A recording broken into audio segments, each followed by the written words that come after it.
Thank you so much for allowing me the opportunity to be here. I also really give much appreciation for the opportunity to actually have served over the last 8 years. And so to that, my level of experience and my understanding and knowledge of the school district, and a school district that has been growing and developing in very meaningful ways over the last 8 years, coming out of state receivership, coming into our own to really understand what it meant to govern ourselves as a city and as a school district, to a period where I feel like right now our ability to choose leadership in a superintendent that has actually been an amazing way forward. So having that experience is a big part of why I want and believe that I should be in the seat again.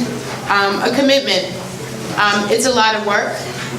It is not, it's a hard space to be in some ways, because there are no staffing, you're not necessarily paid some high figure to do this work. So it's really about what you believe in your heart to be true, what are your values, what do you understand about Oakland, what do you understand about the people, and what are you willing to put on the line to do the work. And then the last thing is that I am an equity leader. I am a leader that is speaking up about an anti-racist agenda in our school district, about an agenda that makes sure that we welcome every child, no matter what their language is, no matter what their disability may be, that we are actually teaching those children in equitable ways, and that we're not using it as a buzzword, but that we're going to make meaning of what it means to be an equitable and meaningful school district. So I'm courageous and willing to do the work.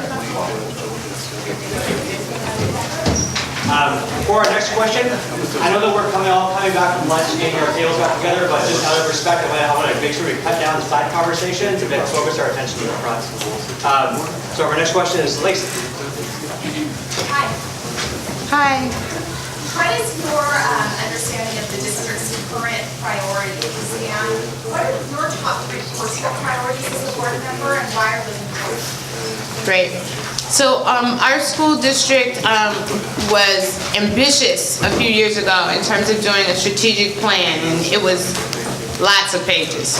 And in the last 2 years, again, through really solid leadership, we kind of narrowed that down and focused it into some very, in my mind, some very clear priorities.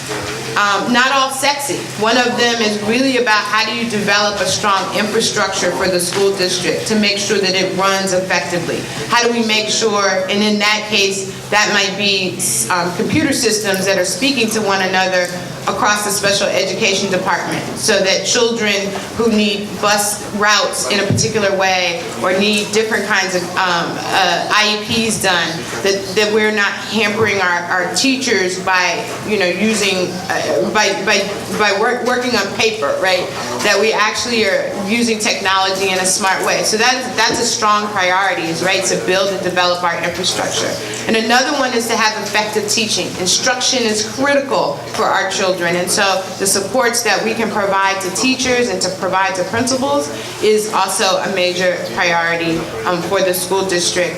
And I align with, of course, with those. I think sometimes we all take our eye off the ball of instruction, quite frankly. And so I think for me, I need to be constantly reminded and pushed around how is it that our teachers and our principals are getting the right supports, so when they're in front of our students, the most important asset inside of our city, that they're getting exactly what they need. So supporting teachers and supporting strong systems. We have a growth and development plan around our teachers, and so I think that that's something that we need to lean into and understand better.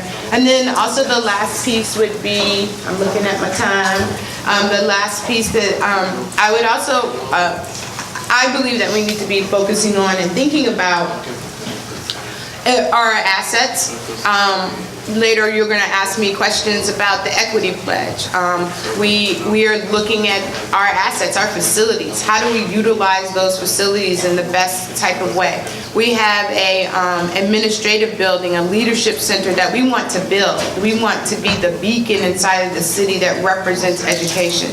So we have resources, we have assets, and I think that we need to really have a focus on stewarding those resources in ways that are going to be beneficial, not for me, but for a couple of generations down the road.